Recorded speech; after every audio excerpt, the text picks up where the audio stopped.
sayang, hari ini Ustazah mau bercerita tentang kisah salah satu nabi yang ada di dalam Al-Quran, yaitu Nabi Nuh alaihissalam. Nabi Nuh alaihissalam merupakan putra Lama bin Matusalho bin Idris alaihissalam. Nabi Nuh alaihissalam diutus oleh Allah untuk kaumnya di kawasan Sungai Efrat dan Sungai Tigris. Di wilayah itu ada raja yang sangat zalim bernama Darmasil. Raja Darmasil bersama kaumnya memiliki kebiasaan suka menyembah berhala. Nabi Nuh diperintahkan oleh Allah untuk memperingatkan Raja Darmasil.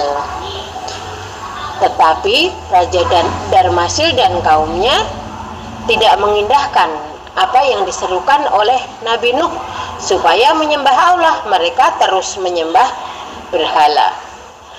Akhirnya Nabi Nuh berdoa, "Ya Tuhanku, sesungguhnya aku telah menyeru kaumku malam dan siang, maka seruanku itu hanyalah menambah mereka lari dari kebenaran.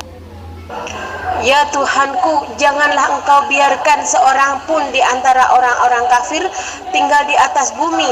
Sesungguhnya jika Engkau biarkan mereka tinggal, niscaya mereka akan menyesatkan hamba-hambamu, dan mereka tidak akan melahirkan selain anak yang berbuat maksiat dan sangat kafir." Anak-anakku yang dirahmati Allah, atas doa Nabi Nuh tersebut, maka Allah memperkenankan doanya dan membinasakan semua manusia yang ada di muka bumi dari kalangan orang-orang kafir hingga anak Nuh sendiri yang memisahkan diri dari ayahnya dan bergabung dengan kaumnya dalam kekafiran. Sebelum datang aja berupa banjir besar, Nabi Nuh diperintahkan oleh Allah Subhanahu wa Ta'ala untuk membuat bahtera besar 3 lantai dengan panjang 200 meter. Nabi Nuh alaihissalam bersama para pengikutnya yang beriman membuat perahu besar di sebuah gurun. Anak-anak, tahukah kalian bahwa apa yang dilakukan oleh Nabi Nuh alaihissalam itu membuat bahan olok-olokan kaumnya. Akhirnya ketetapan Allah itu pun tiba, hingga suatu hari badai itu datang. Hujan deras disertai badai menerjang seluruh daerah tempat Nabi Nuh berada. Dengan cepat Nabi Nuh dan pengikutnya serta hewan ternak dan 7 bahan pokok sebagai perbekalan dibawa ke dalam kapal yang sudah dibuat.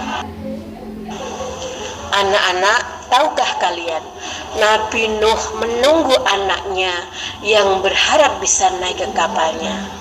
Nabi Nuh memanggil-manggil anaknya hingga 3 kali. Namun anaknya lebih memilih mengungsi ke gunung yang dianggap bisa menyelamatkan diri dari banjir. Anak-anakku semuanya, tahukah kalian berapa lama banjir yang ditimpa oleh kaum Nabi Nuh itu?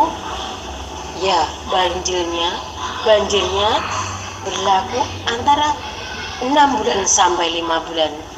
Jadi sekitar 150 hari.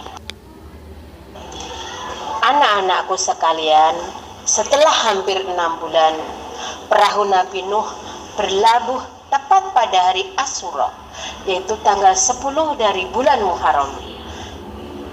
Kemudian berpuasalah Nabi Nuh di hari itu sebagai ungkapan syukur kepada Allah. Untuk ikut menunaikan puasa sebagai tanda syukur atas kenikmatan yang telah diberikan oleh Allah Subhanahu wa Ta'ala. Para hewan pun semua juga ikut melakukan puasa. Nah, anak-anakku sayang, demikian tadi kisah tentang Nabi Nuh yang diabadikan di dalam Al-Quran.